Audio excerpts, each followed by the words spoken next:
Pertama, berpikir beku, berpikir a priori. Apa yang sudah ada itulah yang paling betul. Kalau diajak berpikir, mereka menolak.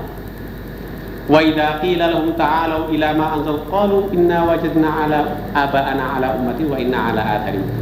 Kalau mereka itu diajak oleh para nabi, khususnya dalam hal ini oleh Nabi Muhammad SAW, mari kita renungi firman Allah, bagaimana petunjuk Allah Subhanahu wa ta'ala agar rohani dan jasmani kita ini hidup. Qalu inna wajadna aba'ana ala, kami ini sudah mempunyai warisan agama dari dulu-dulu, sudah itulah yang paling benar, itu tidak bisa diganggu-gugat lagi. Semua yang memusuhi dan siapa yang tidak sama dengan itu boleh dibunuh, boleh halal darahnya itu kalau berbeda pendapat dengan agama yang dulu. Oleh karena itu barangkali ini secara intermezzo saja, kita sering disuguhi satu fragmen di TV gimana perbuatan orang-orang jahiliyah sebelum Nabi. Mereka karena menolak untuk berpegang kepada agama nenek moyang yang memang tidak rasional saat itu, mereka mengikut Nabi yang memang rasional dalam pengertian nalar. Nabi itu mendapat wahyu, bukan rasio. Tetapi wahyu itu pasti nalar, pasti, sebab itu pure science. Itu ilmu yang bersih dari noda, mutlak kebenarannya. Mereka mengatakan memang Muhammad itu nalar. Ada orang Badui tahu-tahu masuk Islam, dikatakan, loh, kamu ini bagaimana?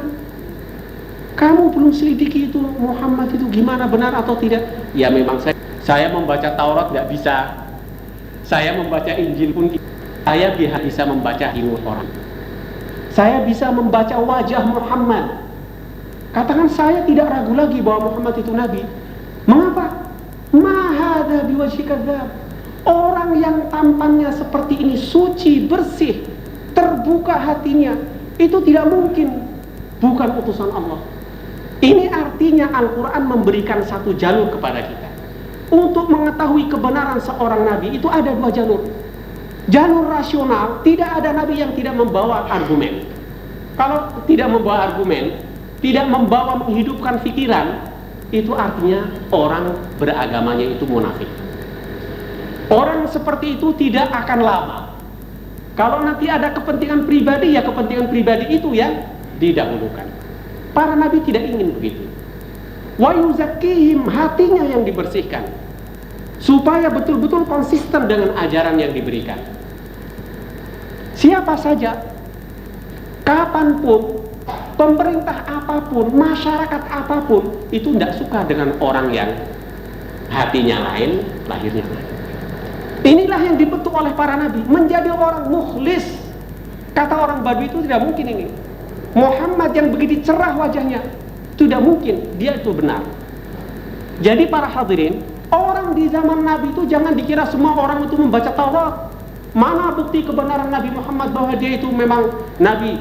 Harus dari argumentasi Taurat, harus dari argumentasi Injil. Oh, kalau begitu memang benar, karena ini disebutkan dalam Injil dan Taurat. Ini sebagai Parakletos, itu sebagai orang yang dipuji. Wah, kalau begitu ini benar. Bahkan sebaliknya para hadirin, orang-orang yang membaca kitab, orang-orang yang membaca Taurat dan Injil dalam Al-Quran ini para hadirin, saya berkata, itu justru mereka membaca. Ciri-ciri Nabi itu sudah ada, ciri-ciri umum. Jadi kalau mengetahui Nabi itu jangan seperti matematik, seperti wah ini lahirnya nanti di Mekah, nanti dia akan hijrah ke Madinah, itu tidak ada itu. Tetapi awsaf, ciri-ciri umum, dia wataknya begini, terpuji Muhammad.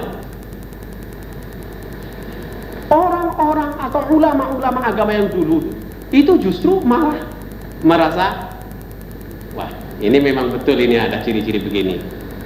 Tapi maklumlah manusia biasanya dilupakan oleh kedudukan, oleh kepentingan. Jadi oleh karena kepentingan pribadi, oleh kepentingan, ya itu wah repot ini kalau orang itu lalu beriman kepada Muhammad semuanya. Maka dikritik di dalam Al-Quran. Alladzina humilu Tauratu thumma lam yahmiluha kamathali himarin. Mereka yang membaca Taurat tidak dengan pikiran yang jernih. Itu sama saja dengan orang banyak punya buku tapi ya hanya raknya saja yang banyak, tapi dia tidak bisa menyadap, mengambil manfaat dari bacaannya. Jadi Nabi sudah ada di tengah-tengah mereka, ya Nabi Muhammad, dengan ciri-cirinya yang gamblang, yang jelas bagi orang yang jujur. Seperti orang Badui itu tidak perlu baca kitab, tapi kejujuran hati ini bisa menjadi kriteria. Itu pun tidak bisa membuat mereka itu beriman. Jadi iman itu mahal. Ada jalannya, tapi itu yahdi may yasha. Paman beliau Abu Thalib yang sehari-hari dengan beliau, yang melindungi beliau. Bagaimana Nabi Muhammad itu? Beliau merasa utusan Allah. Ya ammi, ana nabi mursal min Allah. Beliau itu selalu bersyahadat. Asyhadu an la ilaha illallah wa asyhadu anna Muhammadan abduhu wa rasuluh. Di hadapan pamannya. Hai paman, ya seolah-olah seperti setengah memaksa supaya pamannya ya, karena kasihan secara moral bagaimana ini. Saya ini utusan Allah ya paman. Bagaimana? Tetapi kita lihat dalam sejarah, Nabi memberikan kesempatan. Itu yang paling akrab, ya itu sudah menjadi keputusannya. Innaka lan tahdi man ahbab. Engkau hai Muhammad tidak bisa memaksa seseorang untuk menerima hidayah, untuk menerima kebenaran. Itu hanya datang dari langit. Walakinnallaha yahdi man yasha. Si Badui ini yang tidak pernah bergaul dengan Nabi, rumahnya jauh, membaca kitab agama yang dulu juga tidak, tapi dengan melihat wajah Nabi. Apa dalilnya itu? Wah, dalil yang saya rasa itu tidak bisa diungkiri di setiap zaman. Orang boleh berdalil 1000 dalil di luar, tapi kejujuran hati tidak bisa diungkiri. Mahadza biwajibkan. Orang yang tampannya seperti ini tidak mungkin dia palsu. Itu cukup. Jadi, para hadirin sekalian berbahagia. Namun demikian, seluruh para nabi itu membawa bayinah, membawa dalil supaya akal kita ini malah. Para hadirin sekalian berbahagia. Oleh karena itu saya katakan tadi, salah satu hak manusia yang asasi. Artinya hak bukan pemberian orang kepada orang, bukan hak negara dan pemerintah, tapi itu kurnia dari Allah, yaitu hak beragama, hak berkeyakinan. Inilah yang ditegakkan oleh Rasulullah Muhammad sallallahu alaihi wasallam. Yang saat itu kehidupan keagamaan dalam masalah keyakinan itu sangat rawan. Kalau anaknya lain agama, si orang tua berhak, artinya dia bisa membunuhnya, halal dan boleh itu. Tidak sama keyakinannya, harus mampus, harus mati, atau dianiaya boleh itu. Tentu itu bukan ajaran yang benar. Kami meyakini ajaran Nabiullah Isa itu ajaran Islam dalam arti tauhid.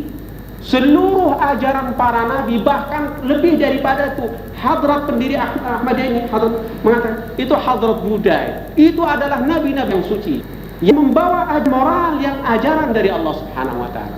Mana itu yang memproklamikan seperti itu? Ini di zaman sekarang ini. Oleh karena itu ini harus ditegakkan. Ada satu peristiwa di Madinah, para hadirin sekalian berbahagia.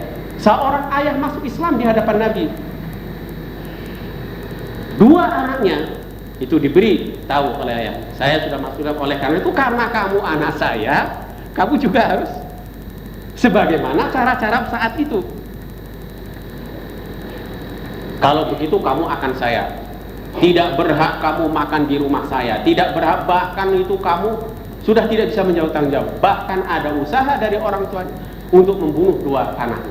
Karena itu sudah biasa saat itu. Datang kepada Nabi Muhammad SAW. Apa katanya?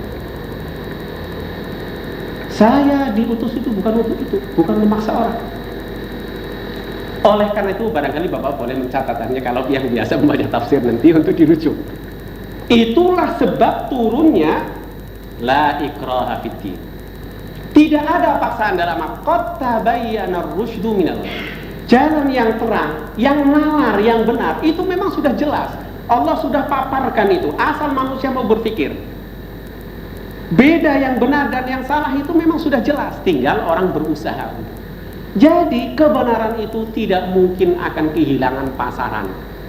Lambat atau cepat pasti akan sukses.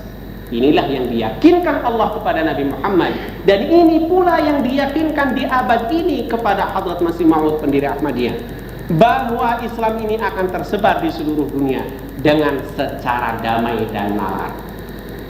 Ini boleh Bapak-bapak catat, ini inti, bahwa dengan dalil dan damai dan nalar, hanya itulah cara Islam tersebar. Beliau mengatakan dalam buku Al-Istiftah, halamannya saya lupa, sejak aku ini diutus oleh Allah Subhanahu wa Ta'ala, tidak boleh ada perang atas nama agama. Artinya perang untuk memasukkan orang ke agama secara paksa. Aku diutus oleh Allah Subhanahu wa Ta'ala, sekarang ini aku pancangkan bendera perdamaian, bendera putih, bahwa kebenaran hanya bisa disebarkan dengan kelemah lembutan, dengan dalil yang nalar, dengan ketabahan dan moral yang tinggi. Oleh karena itu, kalau boleh dikatakan ajaran, sebetulnya itu bukan ajaran, karena ajaran Hadrat Masih Maud itu Islam, tapi itu pandangan beliau terhadap masalah ini.